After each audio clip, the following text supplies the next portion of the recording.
You ask Tiger to solve. This deals with linear equations with one unknown. The final result is x equals 35/2. Let's solve it step by step. Group all x terms on the left side of the equation. Subtract 4x from both sides. Group like terms. Simplify the arithmetic. Group like terms. Simplify the arithmetic. Group all constants on the right side of the equation. Add 20 to both sides. Simplify the arithmetic.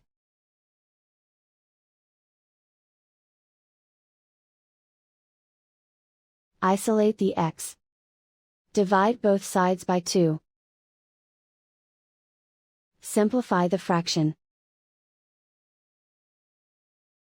And so the final result is x equals 35/2.